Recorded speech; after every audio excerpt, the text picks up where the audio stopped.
드리겠습니다. 나는 전능하신 아버지 하나님 천지의 창조주를 믿습니다. 나는 그의 유일하신 아들 우리 주 예수 그리스도를 믿습니다. 그는 성령으로 잉태되어 동정녀 마리아에게서 나시고 번디어 빌라도에게 고난을 받아 십자가에 못 박혀 죽으시고 장사된 지 사흘 만에 죽은 자 가운데서 다시 살아나셨으며 하늘에 오르셔 전능하신 아버지 하나님 우편에 앉아 계시다가 거기로부터 살아있는 자와 죽은 자를 심판하러 오시옵니다.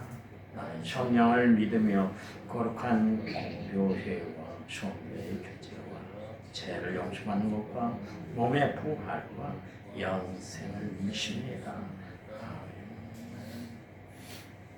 찬송가 425장 425장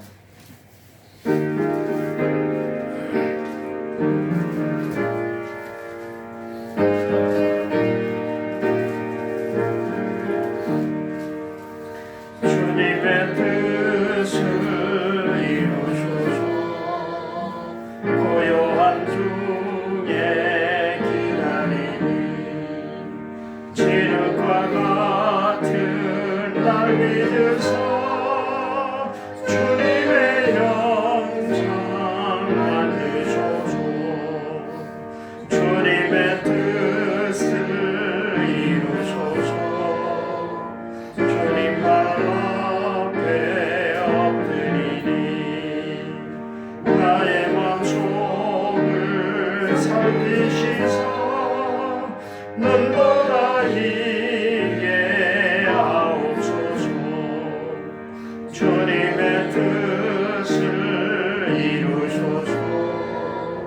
병들어 몸이 피곤할 권능의 손을 내게 펴서 강건케 하여 주옵소서.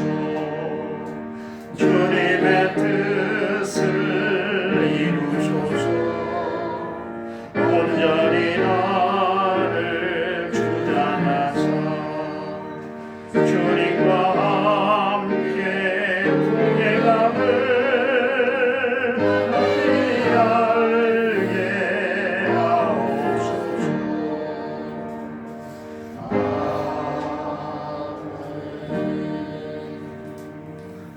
성경 말씀 봅니다. 잠언 2장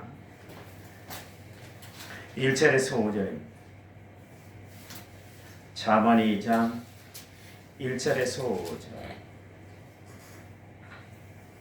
구약성경 912페이지 2장 1절. 내 아들아 내가 만일 나의 말을 받으며 나의 계명을 내게 간직하며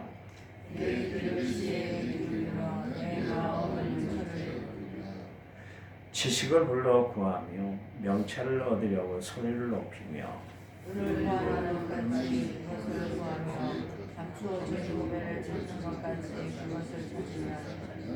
같이 읽습니다.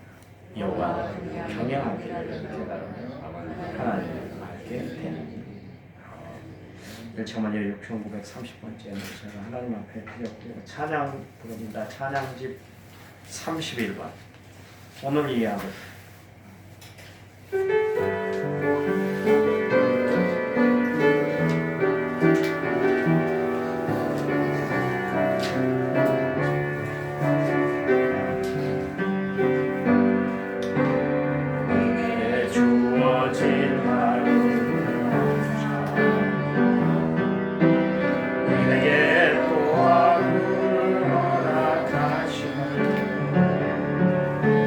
하루도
그런 삶을 사시기 바랍니다. 행복하게 사세요. 여러분은 하나님이 살아계심을 믿으시나요? 베드로가 주는 그리스도시요 살아계신 하나님의 아들이십니다. 그렇게 고백을 했어요. 그랬더니 하나님이 좋아라 하셨더니, 야, 너는 어떻게 하늘의 이치를 그렇게 바로 깨달았어? 칭찬을 하셨잖아요. 하나님은 살아계신 하나님이세요. 살아계시다는 것은 역사하시는 하나님이시다. 그러니까 다 보고 계시고 듣고 계시고 알고 계시고 모든 것을 행하실 수 있다. 죽어 있으면 아무것도 못 하잖아요. 죽은 시체에 가서 아무리 욕을 하고 무거운 짐을 거기다가 짊어진다 할지라도 무거워 힘들어 왜 그런 말을 해 그러면서 반응 일체가 없잖아요. 죽어 있다는 것은 아무것도 못하는 것입니다. 그렇지만 살아있을 때 모든 것을 다 행하는 것이거든요. 하나님은 살아계신 하나님이세요. 그래서 역사하시는 하나님이세요.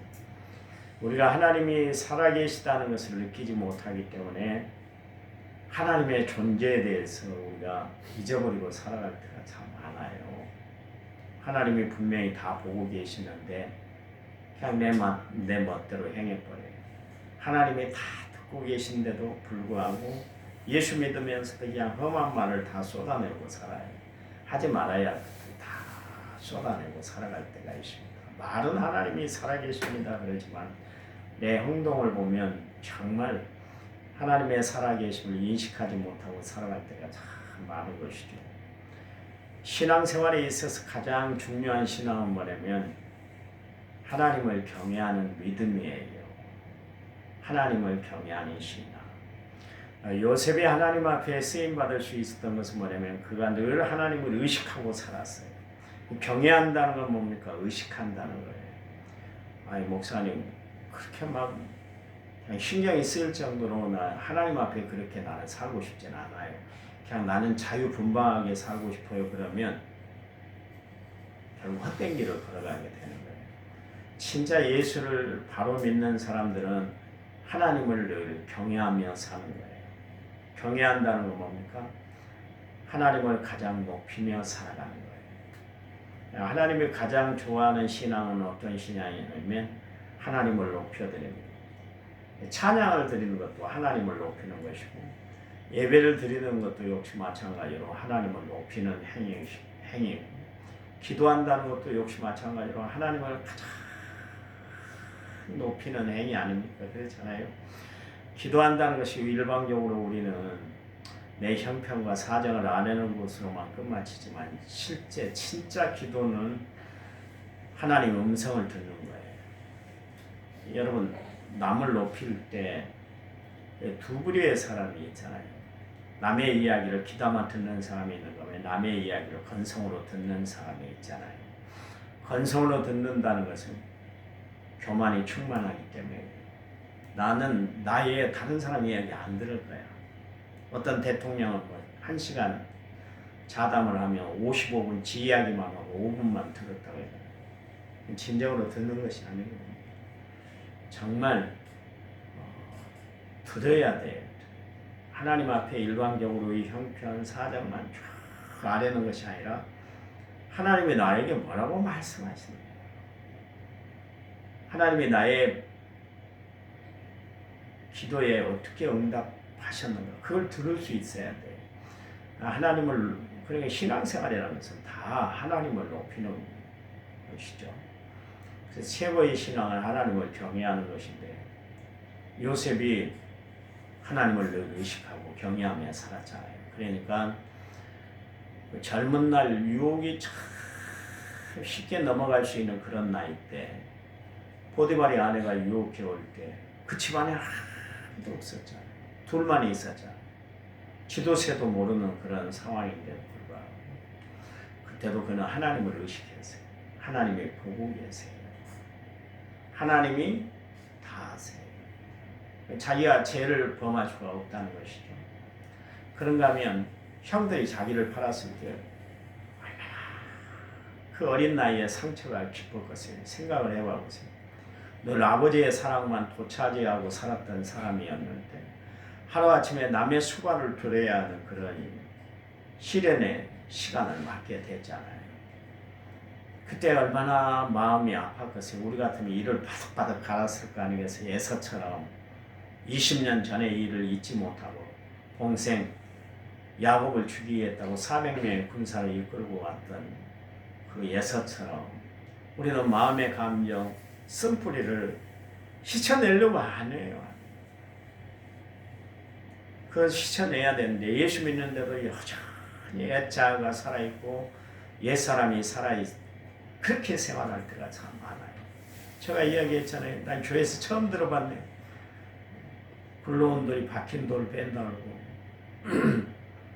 눈에 흙이 들어올 때까지 용서를 못한다고 그런 이야기를 난 교회에서 들었잖아요. 교인들한테 들었잖아요. 교회는 그런 곳이 아니잖아. 그렇잖아요. 예수 믿는 사람들은 그렇게 살아서는 안 되잖아요. 분명히 요셉도 그런 마음을 품을 수가 있었는데 그러질 않았잖아요. 형들을 만난 자리에서 형들을 걱정하지 마요. 하나님이 우리 가족을 살리고 우리 가족을 통해서 큰 나라를 이루기 위해서 하나님의 뜻을 이루기 위해서 나를 먼저 애국으로 보낸 거예요. 세상에 그런 이야기 어디 있어요? 형, 그때 내가 이야기했잖아. 나 좀 살려달라고 미안하다고 내가 교만해서 그랬다고 어리석어서 그랬다고 내가 정말 눈물 콧물 다 흘리면서 형들한테 이야기할 때 왜 나를 한번 생각 안 했어? 나 다시 안 한다고 그랬잖아. 내가 진짜 형들 무시하지 않고 살게. 그래 이야기를 했는데 왜 그 이야기 안 들어줬어? 얼마든지 이야기할 계제가 되잖아요. 일체 다 하나님이 그거 보시고 요셉이 다른 거 본 거 아니야. 두 가지를 봤잖아요. 자기 몸을 지키는 자세, 자기 마음을 지켜내는 자세를 봤어요. 두 가지를 보시고 하나님이 요셉을 얼마나 위대하게 사용했던지 애굽 나라의 이인자가 되게 해서 자기 백성을 보호하는 하나님의 사람으로 하나님의 도구로 온전히 쓰임받았던 것을 알 수가 있지 않습니까? 그가 하나님을 경외하는 믿음을 가지고 있었기 때문에 나는 항상 하나님이 나를 살피고 있어. 나를 보시고 계셔. 나를 보호해 주셔. 나와 함께 하셔. 이 신앙을 가지고 있었기 때문에 요셉은 정말 자기 자신이 무너질 수 있는 그런 상황 중에서도 자기를 지켜냈어. 이 경외하는 신앙 때문에 그러십니다. 다니엘이 이방 나라에 끌려갔잖아요. 젊은 나이에 17세, 18세 한참 꿈을 피워야 할 나이에 이방 나라로 끌려갔는데 불구하고 하나님의 섭리 가운데 그가 왕실 교육을 받게 되잖아요. 그때도 자신을 잃지는 않았잖아요. 자신의 정체성을 잃어버리지 않고 무너뜨리지 않았어요.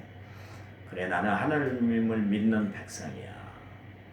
나의 삶은 하나님의 말씀이 근간이 돼야 돼. 그래서 다니엘서 1장 8절의 말씀에 다니엘이 자기 뜻을 세웠다. 그러니까 하나님 앞에 신앙, 하나님 앞에 지켜야 할 것들을 철저히 지켜냈어요. 그랬더니 나라가 2번 바뀌고 정권이 3번 바뀌는데도 여전히 쓰임받는 사람이 됐어요. 왜요?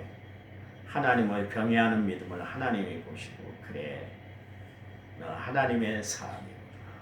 내가 너를 사용할 거야.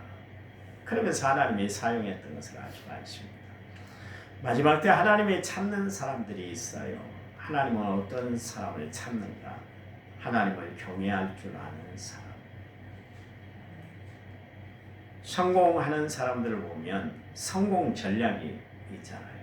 목표가 분명해야 되고 또 성공하도록 하나님이 역사해 주셔야 되는 거예요. 아무나 성공하는 것이 아니더라고요.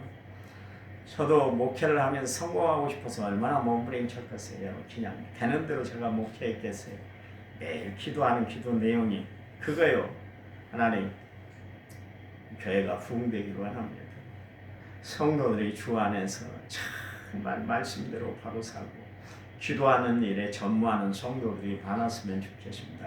저 그거였어요. 뭐 빚 갚는 건 둘째였고 진짜 빚은 뭐 언제든지 갚겠지만 그것보다 더 큰 것이 뭐냐면 하나님이 원하는 공동체, 하나님이 원하는 교회. 내 뒤를 되돌아보니까 성공하지는 못한 것 같아요. 그래서 마음이 아파요. 그걸 아픈 마음을 부여하고 날마다 기도해요. 제가 장로님들, 권사님들, 안수집사님들을 많이 세웠잖아요. 그 세울 때 어떤 목사님이 정교인의 권사와 정교인의 안수집사와 정교인의 장로와 하는 그런 이야기를 제가 들으면서도 세웠어요. 그 이야기는 나를 비꼬는 이야기였어요. 다 세워라, 다 세워라. 그런 이야기요. 그 세운 이유가 뭐겠어요? 합심해서 같이 기도하고 목사가 원하는 목회 철학에 같이 협력해 주길 원해서 그렇게 세웠어요. 그런 이야기 다 들으면서 뒤에서 손가락질하고 별 이야기를 다 하는데 세운 이유는 그거거든요. 다 뒤돌아보니까 아무것도 남은 것이 없는 것 같아요. 지금은 좀 더 여러분들이 협력해 주시고 목사의 마음에 한 마음이 되어서 함께 기도하고 함께 교회 부흥을 위해서 교회 부흥을 이룬다는 것은 뭡니까? 하나님의 뜻을 이루는 거 아니겠어요? 그렇잖아요. 좀 그 일에 동참을 많이 했으면 좋겠어요. 네요. 내가 아무리 노력하고 몸부림친다 할지라도 하나님이 길을 열어주시지 않으면 안 돼요. 그래서 사람이 마음으로 자기 길을 계획한다 할지라도 그 걸음을 인도하시는 분은 하나님이세요. 하나님이 우리의 모든 것을 이루어 주시는 줄 믿으시기 바랍니다. 그러니 우리는 늘 하나님을 바라보고 살아야 되는 거예요. 오늘 성경에 보니까 하나님 말씀하고 계시는데 가장 중요한 게 뭐냐면 내 아들들아 내가 만일 나의 말을 받으며 나의 계명을 내게 간직하며 내 길을 지혜에 기울이고 내 마음을 명철에 지식을 불러 구하며 명철을 얻으려고 소리를 높이며 은혜를 구하는 것 같이 그것을 구하며 감추인 보배를 찾는 것 같이 그것을 찾으며 가장 중요한 게 뭐냐면 우리에게 필요한 것이 지혜와 명철이다 그런 이야기입니다. 지혜로움은 뭡니까? 하나님이 주시는 지혜. 그 하나님이 주신 지혜를 받고 우리가 세상을 바로 살아가는 거예요. 명철이란 뭡니까? 사리 분별을 잘 해나가는 거예요. 판단력이 바르다 그런 이야기. 여러분 세상 살아가면서 우리가 갖춰야 될 것이 두 가지가 있는데 하나님이 위로부터 내려주시는 지혜를 받고 살아가시기 바랍니다. 또한 세상에서 얻을 수 있는 명철함을 얻어서 살아가시기 바랍니다. 그래야 우리의 삶에 흐트러지지 않아요. 격기를 가지 않게 된다. 그런 이야기입니다. 거기 보니까 1절에 만일 전제 조건이 있습니다. 나의 말을 받고 나의 계명을 내가 간직하고 살아가면 그러니까 하나님의 말씀을 마음에 간절히 사모하듯 하나님 말씀을 마음에 간직하고 살아라 그런 이야기입니다. 평생 잊지는 못하는 말이죠. 여러분 살아가면서 평생 잊지 못하는 이야기가 있잖아요. 어떤 사건을 통해서 여러분이 들었던 이야기 중에 평생 잊지 못할 사건이 있잖아요. 마음에 새겨진 말이 있지 않습니까? 저는 그 말씀이 있어요. 누가복음 9장 62절이에요. 제가 이야기했잖아요. 한참 제가 신학을 할 때 막 방황하고 있을 때 저를 사랑하시는 CCC 간사 되시는 목사님이 저를 불러가지고 강주로 불러가지고 그때 저에게 말씀을 주셨는데 누가복음 9장 62절에 생기를 잡고 뒤돌아보는 자는 하나님 나라에 합당하지 않아. 왜 김 선생 자꾸 그렇게 방황하고 주의 일을 간다고 그렇게 결심해놓고 자꾸 브레이크를 걸고 멈춰서고 그러는 거야. 하나님 그거 좋아하더라 안 하셔. 제가 그 말을 듣고 지금 평생 그 말씀이 내 마음판에 새겨졌어요. 한마디요 한마디. 다른 이야기는 기억이 안 나요. 그 한마디예요. 여러분, 하나님 말씀이 여러분 신비에 꽉 새겨지시기 바랍니다. 요즘 제가 아침 저녁으로 바세린을 발라요. 아침에도 교회 와서 막 바세린을 발랐습니다. 누가 그러대요. 얼굴에 바세린을 바르면 한 달만 딱 지나면 주근깨도 없어지고 점도 없어지고 그런데요 얼굴이 맑아졌대요. 누구는 뭐 병원에 가서 막 지지고 막 그래가지고 막 없어지고 막 그런다고 하더라고요. 근데 난 바세린을 한번 발라보고 있습니다. 한 일주일 지났는데요. 먼저는 피부가 촉촉해지더라고요. 바세린은 우리가 보통 상처난 데만 바르지 그렇게 바르지 않아요. 또 오늘 가서 또 바세린 당장 사갖고 바르지 말고요.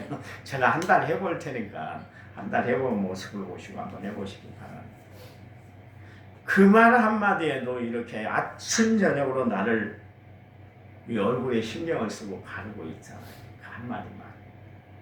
근데 우리가 평생 들어야 할 하나님의 말씀을 우리가 바로 들으면 평생 그 하나님의 말씀이 나를 이끌어가는 줄 믿으시기 바랍니다.